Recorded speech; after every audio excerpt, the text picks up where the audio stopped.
Hi guys, what's this? A full review of one book. Today, we're talking about No One Is Talking About This by Patricia Lockwood from this year's Women's Prize and now Booker Prize shortlist. It's her debut novel following some poetry collections and her hugely successful memoir, Pre-Static. Lockwood has been Twitter famous for a full decade now, and across her books, social media, and journalism generally, she's known for her irreverent humor.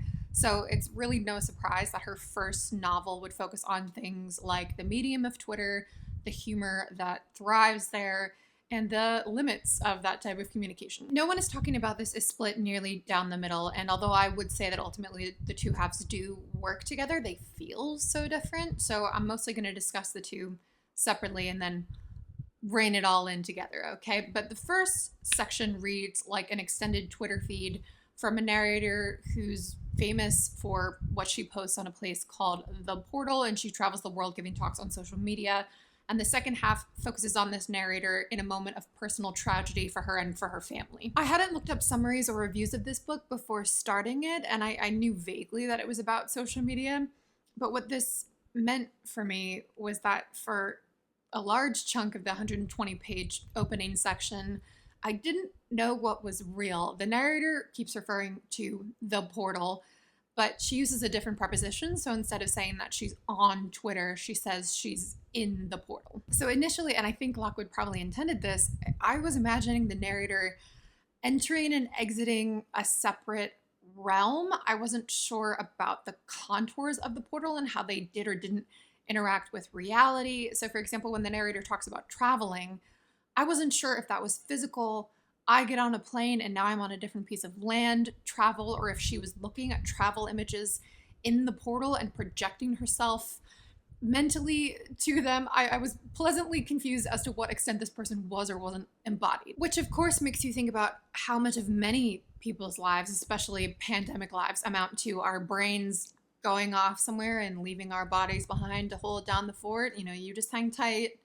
and be a vessel for that brain. And this whole sedentary versus traveling contrast is not just an internet phenomenon, it's also something related to books, of course, you know, the act of reading print or ebooks. And this portrayal of extreme disembodiment continues throughout the first half of the novel, even after I figured out like 50 pages in that this was not a separate realm.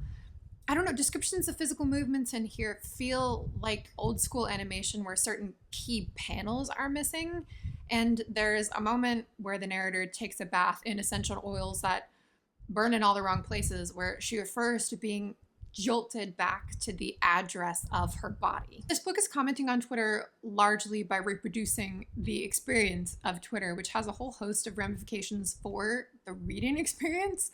No One Is Talking About This has that addictive quality where the very elements that are disorienting, the constant jumping around, the chaotic juxtaposition of the most random things and ideas, the mixing of the gravely serious and the unspeakably dumb, those are the same things that keep you reading. Even when you might feel like putting the book down, you think, I'll just read one or two more tidbits, but each small bit of text contributes to the momentum of a ride you can't get off, and suddenly it's 60 pages later. Many passages in here are longer than 280 characters, but it's still an interesting gamble to mimic that overall format, because one of the defining and much discussed elements of Twitter is that it leaves users feeling unsatisfied. So will the experience of a book in Twitter-like format always be inherently unsatisfying to some degree?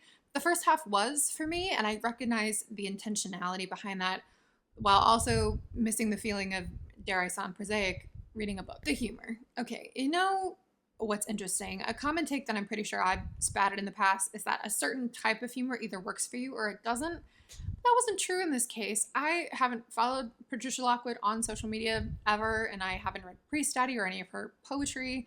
So if you were to ask me based purely on No One Is Talking About This, is Patricia Lockwood funny? My answer would be sometimes. I had to save Kindle notes and things to my computer, so I'm going to be looking off screen a bit when I read from those. But here are some examples that genuinely made me laugh to myself while I was sitting alone. "You have a totally dead look on your face," her husband observed as he watched her engage in mortal online combat with a person who had chosen, out of all combinations of words in the universe, the username Henry Higgins was an abuser. Even a spate of sternly worded articles called "Guess What?" tech has an ethics problem was not making tech have less of an ethics problem. Oh man, if that wasn't doing it, what would? Then there are moments when I sense the narrator more reveling in her own wit. So in college, I studied singing more as a side thing that I loved than as something I was really serious about. But another student vocalist was sort of treated as one of the anointed of my peers, and she was often complimented on the quality of her lower register. And I don't know if I was imagining this, but I thought that over time she started to oversing the low notes. There was almost this ghostly presence of the compliments she'd received, and you could see the wheels turning in her thinking, I do this thing well, let me do it even better. But sometimes it wasn't better, it was just more. And that kind of thing can definitely happen with people who are repeatedly praised for how funny they are. And both this narrator and Lockwood herself fall into that category. Here's an example from the opening of a sentence. The woman next to her on the plane was reading with that rapacious diffidence, that vacant avidity that characterized the reading of things in the portal. I would argue that's much funnier if she chooses between rapacious diffidence and vacant avidity, but instead there's that stretched quality, that more humor is more humorous thing. It's almost like the concept of the speaker's wit becomes the focus of the sentence above the joke itself. And you could argue that Lockwood includes moments like this as a sort of commentary on the self-consciousness of her own narrator. I feel that argument unraveling even as I continue speaking, but I would be willing to hear someone out on that. There are so many layers of the usage and examination of humor in here. Humor as social performance, especially social justice performance. Humor as confession, as defense mechanism, as connection, as smokescreen. One layer considers how humor being shaped so specifically by the medium of Twitter can make it so that even the jokes you tell don't reflect much of all about you, the individual. At one point, the narrator says, "It had once been the place where you sounded like yourself. Gradually, it had become the place where we sounded like each other through some erosion of wind or water on a self not nearly as firm as stone." Which gets to this feeling I had that many people could have written the first half of this book. I'm sure it's harder to execute than it seems. Comedy, and especially sustained comedy, often aren't given the credit they deserve, in my opinion, particularly if a book is classified as literary fiction. I think that can be very difficult to achieve. But if being on Twitter has taught me anything, it's that there are so many funny people and so many people out there who are so good at being funny specifically on Twitter. I don't agree with a lot of reviews when they claim that Lockwood has elevated this into an art form. A lot of this feels much closer to synthesis and replication than elevation. And those first two require their own skill set, right? But I just don't agree with that leap of praise. And I think this is kind of a book reviewer thing, and I myself am not exempt from this, to retroactively assign elevation to something you like because you like it. A significant factor in your engagement with this book will be exactly how online you are and in what way. The book itself references this at one point. Yes, it provides an interesting glimpse into the psychology of social media use regardless, but it's largely built on inside jokes, like the internet in general is, right? I mean, I was so much more engaged by the passages where I got the reference, where I was in on the joke. And for the ones where I wasn't, it wasn't just that they weren't funny. They made no sense syntactically, spatially. I didn't know what was happening. And it's not that those passages were actually different structurally from the ones that seemed coherent to me, because that coherence was built on my prior knowledge. And in a way, I loved that sense of Lockwood teasing out how context is the lifeblood of this platform that ruthlessly decontextualizes everything. I also did wonder if this was a Lincoln and the Bardo situation. In that novel, George Saunders invents certain historical records and puts them side by side with actual historical references, but in such a way that you don't know which is which. And I did wonder if every instance in this book had a direct internet corollary, or if Lockwood invented some of them and sprinkled them in kind of to celebrate the arbitrariness of it all. All right, the second half. The transition is intentionally jarring, kind of like how mine just was, because when something traumatic happens for this narrator and her family, and she becomes so much more present in her embodied interactions and the embodiment of her feelings, she looks back at the concerns in the first half of the book and thinks, what on earth? How was that life? Whatever this is right now is life. This is the thing we're getting at. This is the thing we're talking around. But she's still trapped in communicating this new narrative in her customary Portal-esque way. And that creates this interesting tension where at some point she seems to indicate that this proves that Portal talk is shallow. But how can that be entirely true if it can be used to communicate something profound? So that's the general overview of the second half. I do want to talk about the specifics of the tragedy, but if you don't want to know about those, you can jump ahead to the timestamp I'm putting right here, where I will discuss my final thoughts. Jumping time. All right, second half. The narrator's pregnant sister is informed because of a prenatal scan that her baby daughter is going to have a genetic abnormality that means that even if she lives through the birth, she will die as an infant.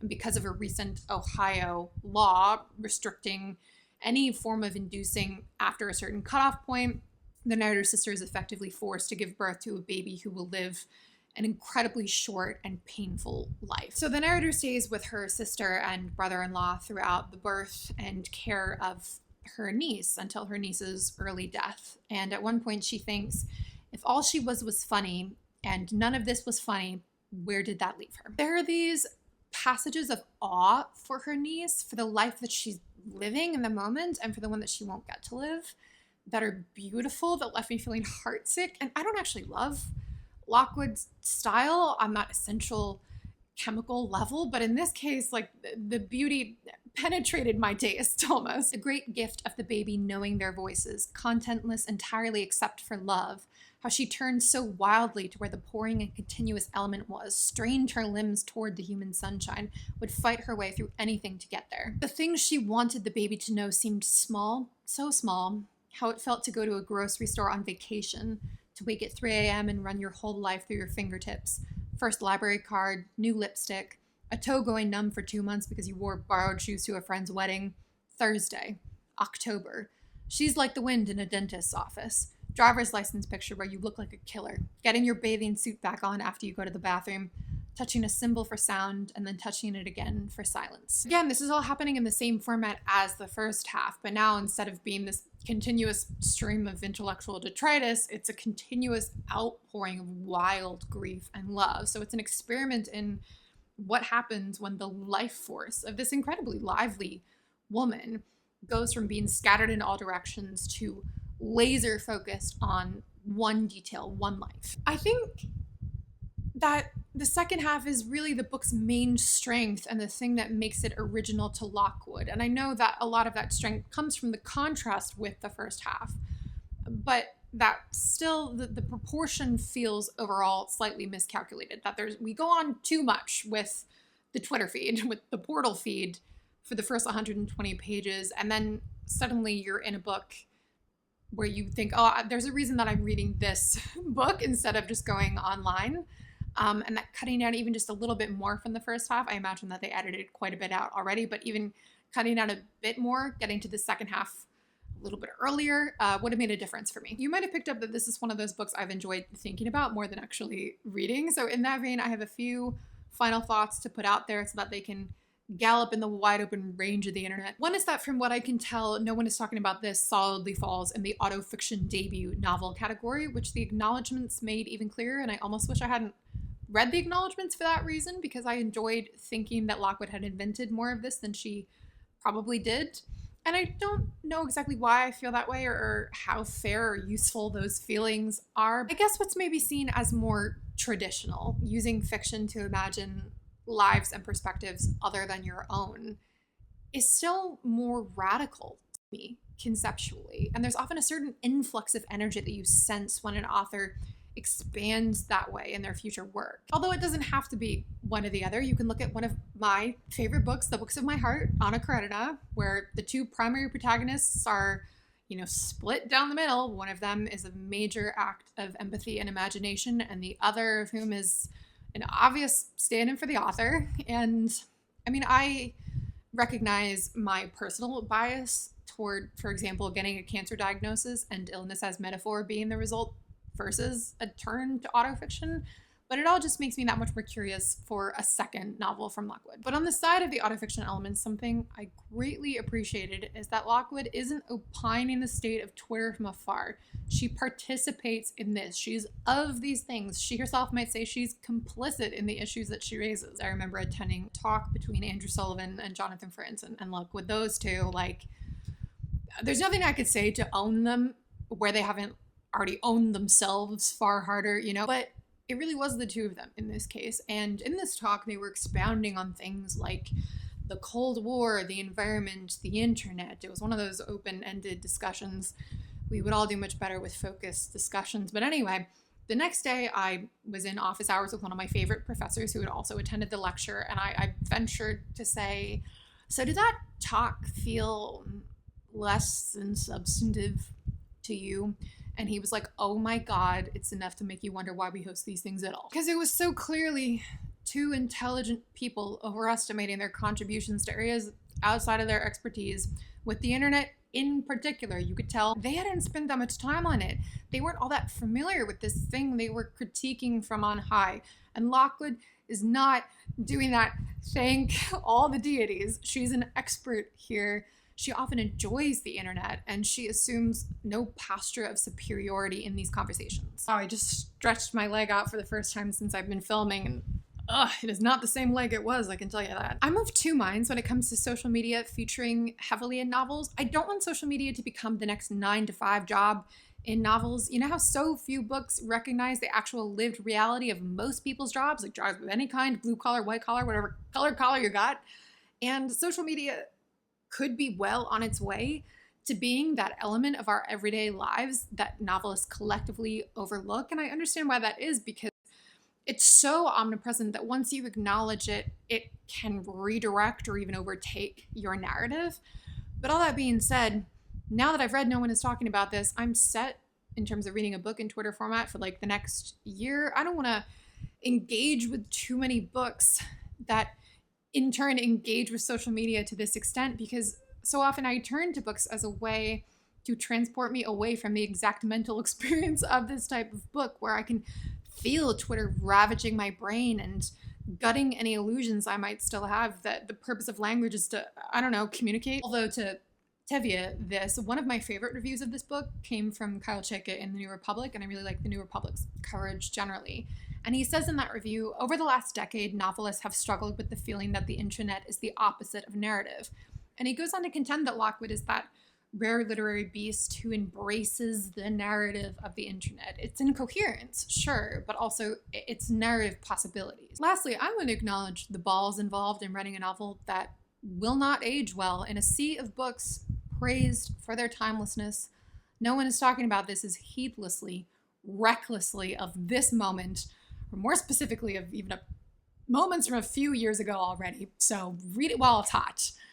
Or I guess alternatively, you can save it as a little time capsule and then hand it to a young person 5 to 10 years from now and have their commentary wreck you. To me, this being shortlisted for both major British literary prizes speaks more to those prizes defending their own relevance than it does to any obvious virtuosity in here. But truthfully, I still don't have that strong of an opinion about this book. If someone were to come to me and rant about how mediocre it is and substantiate their points, I'd be like, yeah, I see that. And equally, if someone were to come to me and extol its brilliance and pull out their own examples, I'd be like, yes, okay, I see that. So that's my little milquetoast review, you guys. Thank you for watching my return to single book reviewing. Leave all your thoughts below, and I'll see you soon for another video.